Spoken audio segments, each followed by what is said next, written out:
ఏదైతే మావోయిస్టులుగా ఉండి అజ్ఞాతం నుంచి ఆధునికం వైపు మాజీ మావోయిస్టులకు అండగా పోలీస్ శాఖ Aadhaar card, pan card, bank ఖాతాలు, స్వగ్రామంలో నివాస ధృవీకరణ పత్రాలు, ఎస్ఐబి పునరావాసన కార్యక్రమాల పర్యవేక్షణ. 2025లో 576 మంది నక్సలు లొంగుబాటు అని చెప్పేసి చూస్తా ఉన్నాం. బర్సె దేవైనా సుధం మరి ఏం రాశారు ఇలా. తుపాకీ కొట్టడం ద్వారానే సామాజిక మార్పు సాధ్యమని నమ్మి దశాబ్దాల కాలం పాటు అడవిబాట పట్టిన అజ్ఞాత వాసులను జనజీవన స్రవంతిలో కలిపేందుకు మానవీయ కోణంలో అడుగులు వేస్తున్నట్లు రాష్ట్ర పోలీస్ శాఖ వెల్లడించింది. అజ్ఞాతం నుంచి ఆధునికం వైపు అనే నినాదంతో మాజీ మావోయిస్టుల జీవితాల్లో కొత్త వెలుగు నింపుతున్నది. మాజీ మావోయిస్టులు తిరిగి హింస మార్గాన్ని ఎంచుకోకుండా గౌరవప్రదమైన జీవితం గడపాలనే సాక్ష్యంతో కేవలం ఆర్థిక సాయమే కాకుండా అన్ని రకాల పౌర ధృవీకరణ పత్రాలను ప్రభుత్వం అందజేస్తుందని డీజీపీ శివధర్ రెడ్డి బుధవారం ఒక ప్రకటనలో వెల్లడించారు. అందులో భాగంగానే గుర్తింపు కార్డులు, ఆధార్, పాన్ కార్డు, బ్యాంక్ ఖాతాల వంటి మౌలిక సదుపాయాలు కల్పిస్తూ పునరావాసన చర్యలకు వేగవంతం చేశారు. రివార్డు సొమ్మును అందజేత అదే ఖాతాలో జమ చేస్తున్నట్లు పేర్కొన్నారు.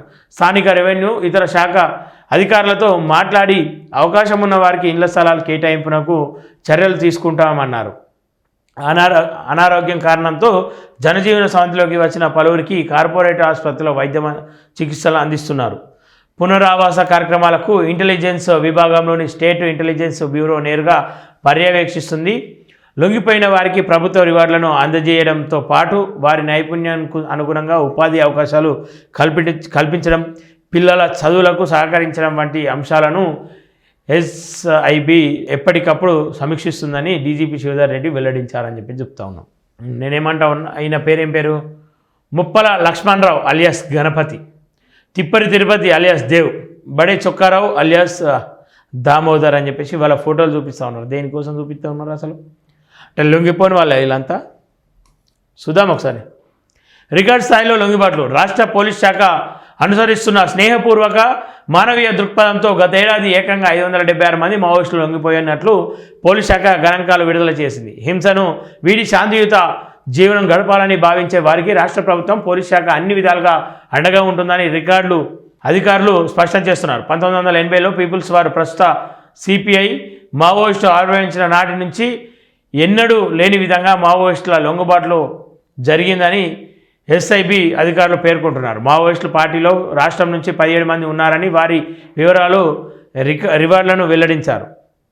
పోరువద్దు ఊరుమొద్దు, అజ్ఞాతం వీడి అజ్ఞానంలోకి రండి.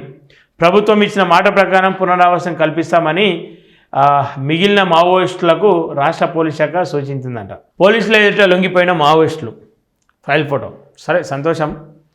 పోలీస్ శాఖ విడుదల చేసిన అజ్ఞాత మావోయిస్టుల వివరాలు. పేర్లు: ముప్పల లక్ష్మణరావు అలియాస్ గణపతి, కేంద్ర కమిటీ సభ్యులు, సిసిఎం పిబిఎం అని చెప్పి చూస్తాం. 25 లక్షల రివార్డు ఉంది. తిప్పిరి తిరుపతి అలియాస్ దేవ్జీ, ఆయన కేడరు, ఆయన పైన 25 లక్షలు ఉంది. పసునూరి నరహరి అలియాస్ సంతోష్ అంట, ఆయన పైన 25 లక్షలు ఉంది.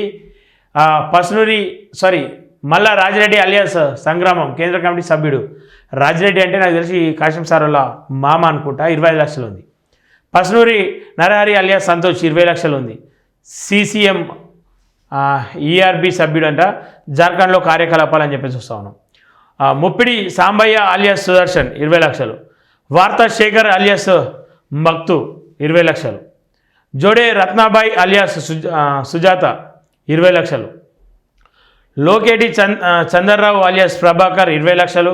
బడే చొక్కారావు అలియాస్ దామోదర్ 20 లక్షలు. సుశీల అలియాస్ రేలా 5 లక్షలు. జాడి పుష్ప అలియాస్ రాజేశ్వరి 5 లక్షలు. రంగబోయిన భాగ్య అలియాస్ రూపి 4 లక్షలు. బాద్షా ఉంగ అలియాస్ మంతు 4 లక్షలు.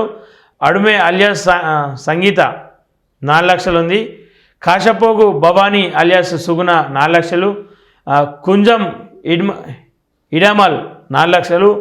ఉత్తిమి అనిల్ కుమార్ అలియాస్ భగత్ సింగ్ 1 లక్ష ఉంది. పార్టీ సభ్యుడు, కంప్యూటర్ ఆపరేటర్ అంట. నేనేమంటా ఉన్నా అంటే ఖచ్చితంగా లొంగిపోవాలి.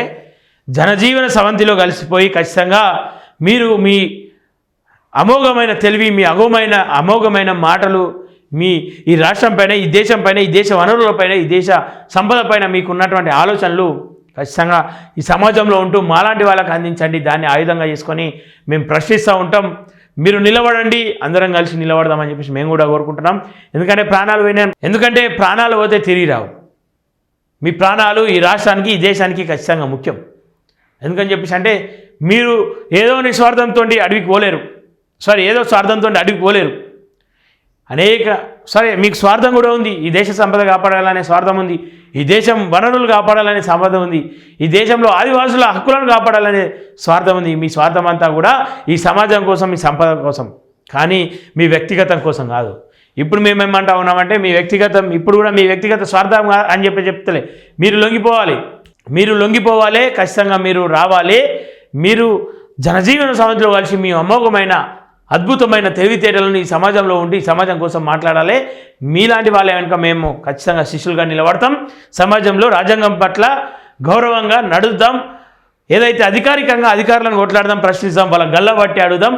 మీరే నాయకులు కావాలి. మీరు నాయకులను తయారు చేయాలి, క్యాడర్ను తయారు చేయాలి.